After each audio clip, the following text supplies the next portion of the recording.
Et nous sommes aujourd'hui avec Perrine Tarnot, directrice de l'information à Public Sénat. Bonsoir Perrine. Bonsoir Clémentine. Et Richard Verly, bonsoir. Richard, Bonsoir. correspondant en France du site d'information suisse Blick. Eh bien, ravi de vous retrouver tous les deux sur le plateau du 64. On va commencer par vos images de la semaine. Richard, quelle est votre image? C'est évidemment l'image d'Emmanuel Macron en boxeur. Elle a fait le tour du monde. Elle s'est attirée pas mal de commentaires, quelques caricatures aussi, quand on le voit boxer face à Obélix dans un dessin qui a circulé sur les réseaux sociaux. On n'a toujours pas compris pourquoi. Est-ce que c'était un effet de com', mais dans ce cas, quelle était l'intention? Il y a bien un message politique. On aimerait le comprendre. Est-ce que le message politique, c'est qu'il est pugnace, c'est qu'il est jeune, c'est qu'il va défier Vladimir Poutine? Vous savez que Poutine adorait se prendre en judoka sur le tatami. On peine à comprendre. Torse nu aussi sur un ours, je crois. Exactement. Voilà. Donc, Emmanuel Macron n'a pas encore fait ça. Il n'a pas encore convoqué le cheval. Mais on attend, franchement, je crois que l'interrogation est toujours là. Pourquoi ces photos sont sorties à ce moment-là? C'était à la veille d'un Conseil européen important, notamment sur les questions de défense. Bref, voilà une communication qui laisse un peu perplexe, si ce n'est pour dire qu'il est en forme et qu'il a 45 ans. Mais ça, je crois qu'on le savait. Ce dont on peut se réjouir. Voilà, absolument. Voilà. Mais c'est un peu virilité contre virilité. Voilà, c'est ça. Ça vous rend perplexe aussi, ce jeu de code un peu viriliste? C'est un peu la caricature, effectivement, du mâle alpha. Voilà, c'est un peu virilité contre virilité si on l'oppose à Vladimir Poutine. Et ça s'inscrit parfaitement dans la séquence contre Poutine. Voilà, je monte maintenant les gros bras, je durcis le discours et c'est la fin de la naïveté.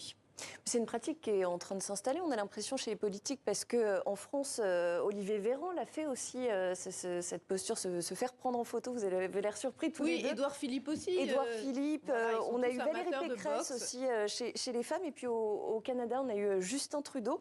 C'est une pratique qui n'est pas nouvelle, en tout cas le sport à des fins de communication politique. On avait eu Nicolas Sarkozy avec son jogging. De même que pendant longtemps, il était de bon ton de se montrer en photo de famille avec ses enfants, etc. Ça fait partie effectivement de la communication politique. Ce qui est étonnant là dans cette séquence avec Emmanuel Macron et ses photos en tant que boxeur, c'est le moment en fait.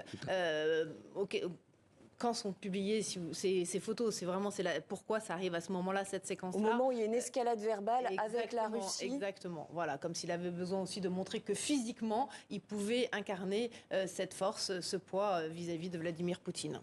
Une dernière question sur ce sujet. Richard, c'est vrai que les muscles d'Emmanuel Macron ont été très commentés. Vous pensez que la photo a été retouchée? Non, je crois pas, j'espère pas, parce que alors là, ce serait quand même le comble. Non, mais écoutez, il a 45 ans, il s'entretient physiquement, il va à la salle de sport. Jusque-là, moi, je trouve ça très bien. Sauf que, est-ce qu'il a besoin d'en faire part de cette manière, à ce moment-là, et dans des postures qui sont grimaçantes? C'est quasiment Rocky Balboa. Donc, franchement, j'allais dire, on se calme. On se calme. On va se calmer avec votre image de la semaine, Perrine. Alors, ça n'a rien à voir avec la boxe, rien à voir avec Emmanuel Macron. Moi, je voulais parler d'un vote complètement baroque qui a eu lieu cette semaine au Sénat. Le Sénat qui a rejeté le CETA, ce fameux accord de libre-échange entre l'Union européenne et le Canada. Un accord qui est provisoirement, je le précise, appliqué depuis 2017. Exactement, depuis qu'il a été conclu par l'Union européenne avec le Canada.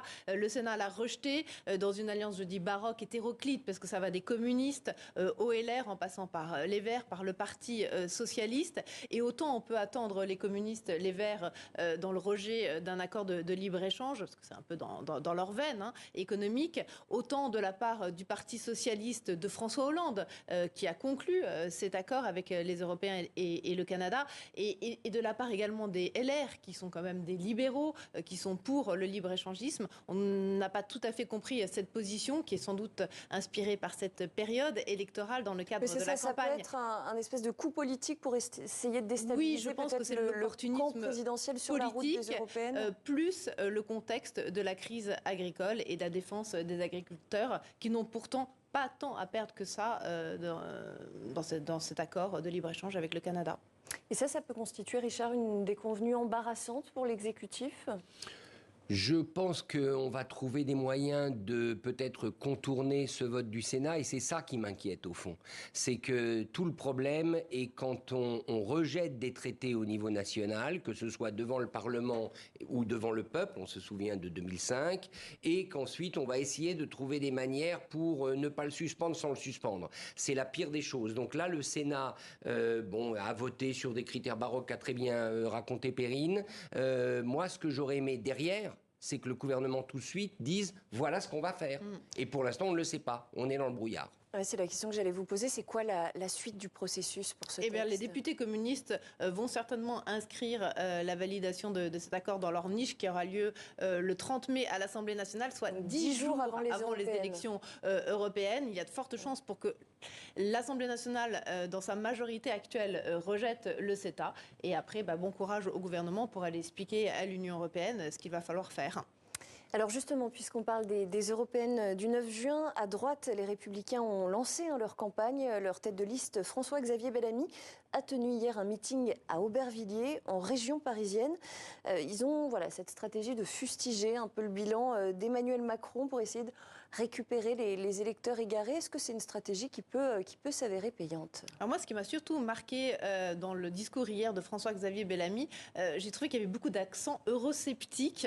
Et là, pour aller récupérer des électeurs qui seraient partis chez Emmanuel Macron, qui est quand même un peu le chantre du fédéralisme européen, ça me semble quand même un peu mal parti pour récupérer cet électorat-là. Je n'ai pas très bien compris pourquoi François-Xavier Bellamy, dont on connaît quand même l'engagement européen, il est un député européen sortant, assez bosseur, il connaît bien les arcanes de l'Europe, donc je ne comprends pas très bien pourquoi il a eu un peu ces accents eurosceptiques, disant que la France devait un peu s'en sortir sans l'Union européenne. C'est pas comme ça qu'il va aller récupérer cet électorat de centre-droit parti chez Renaissance. Justement, est-ce que c'est pas une façon d'essayer de récupérer un électorat qui hésiterait ou qui aurait la tentation du Rassemblement national ? Oui, évidemment, c'est sans doute ça l'objectif, mais il a un gros problème, François-Xavier Bellamy, c'est qu'il appartient à une formation politique qui, ces 5 dernières années, a été dans la majorité qui a soutenu Ursula von der Leyen, qui a soutenu l'actuelle Commission, puisqu'au Parlement européen, le PPE, le Parti populaire européen, dans lequel se trouvent les Républicains, a fonctionné en tandem avec les socialistes pour former une majorité au Parlement. Donc c'est bien joli maintenant en campagne de dire qu'il faut tout remettre en cause, mais ça veut dire qu'il remet en cause en quelque sorte son propre bilan. Que disait-il pendant ces 5 ans ? Je trouve que ça ne tient pas debout et pour moi ça témoigne avant tout de leur angoisse existentielle au niveau européen. Les républicains français, qui d'ailleurs, il faut le souligner, au récent congrès du Parti populaire européen, ont voté contre la candidature d'Ursula von der Leyen. Mais dans ce cas, où sont-ils ? S'ils ne sont pas dans la majorité conservatrice, alors où sont-ils ? Est-ce qu'ils sont proches des nationaux populistes du Rassemblement national ? Mais dans ce cas, on connaît le fameux adage, eh bien, les électeurs préfèrent souvent l'original à la copie.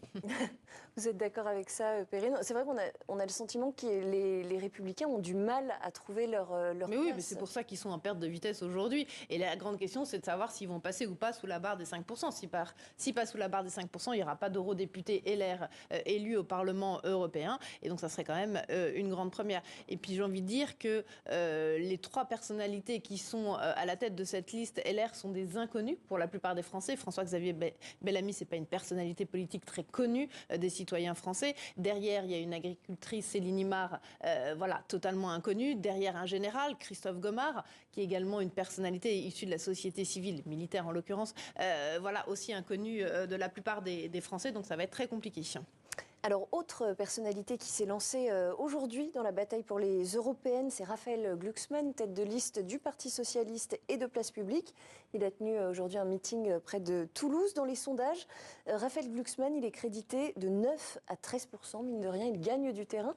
Est-ce qu'il peut créer la surprise, passer devant Valérie Ayé, la tête de liste du camp présidentiel ? Alors, s'il passait devant, ce serait plus qu'une surprise. Ce serait un camouflet absolu pour le président Macron et sa majorité.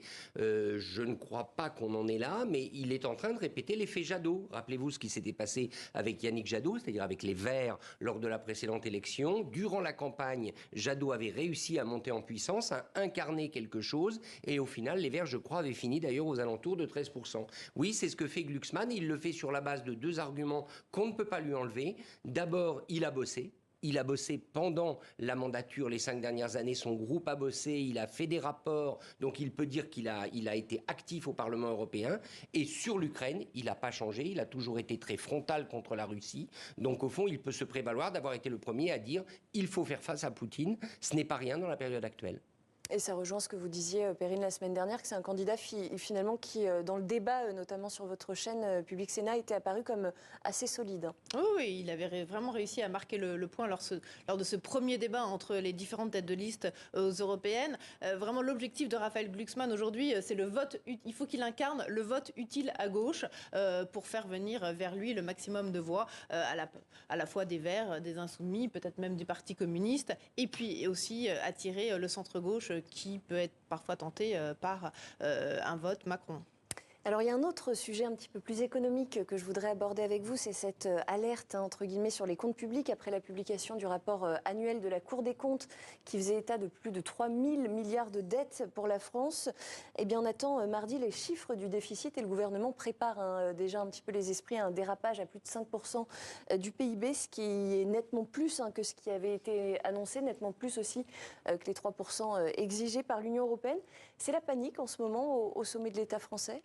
C'est la panique. Enfin, on n'a pas beaucoup de visibilité à tel point que le rapporteur général du budget au Sénat, Jean-François Husson, a fait une descente à Bercy ce jeudi, c'est-à-dire qu'il a été faire au ministère ce qu'on appelle un contrôle sur place et sur pièce pour aller voir l'état réel du déficit public en France. Et il l'a dit lors d'une conférence de presse en fin de journée jeudi. Effectivement, ce déficit sera à peu près de l'ordre de 5,6% du PIB pour 2023, ce qui est beaucoup plus effectivement que ce qui était prévu jusque-là. Richard, le ministre de l'économie et des finances, Bruno Le Maire, publie son livre. À ce moment-là, il l'a publié mercredi. Ça s'appelle La Voix française. C'est un livre dans lequel il propose des réformes économiques. C'est présenté de temps en temps par la presse comme quelque chose qui ressemble à un programme politique. Est-ce que le timing de cette publication est bien choisi ? Ça a l'air de tomber quand même Je ne sais pas si vous vous posez la question, Clémentine, mais moi je me la pose. Est-ce que Bruno Le Maire est encore ministre des Finances ou est-ce qu'il est écrivain à plein temps ? Parce qu'il n'y a pas si longtemps, il a fait un roman. Maintenant, il fait un livre que je n'ai pas lu, mais qui est présenté comme une sorte de programme présidentiel. Et pendant ce temps-là, les chiffres du déficit public sont ceux que Perrine vient d'évoquer.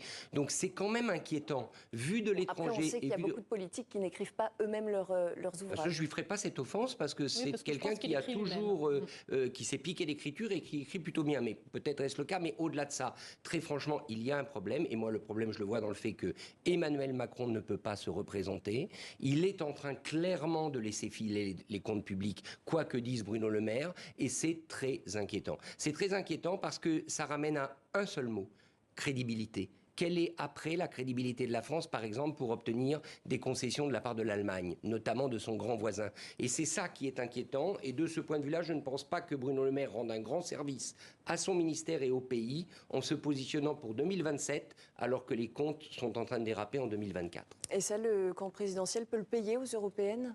Oui, bien sûr. À noter aussi que Bruno Le Maire emploie pour la première fois un mot qu'on entendait peu dans le débat public jusqu'à maintenant, rigueur. Voilà, dans son livre, il emploie ce mot rigueur.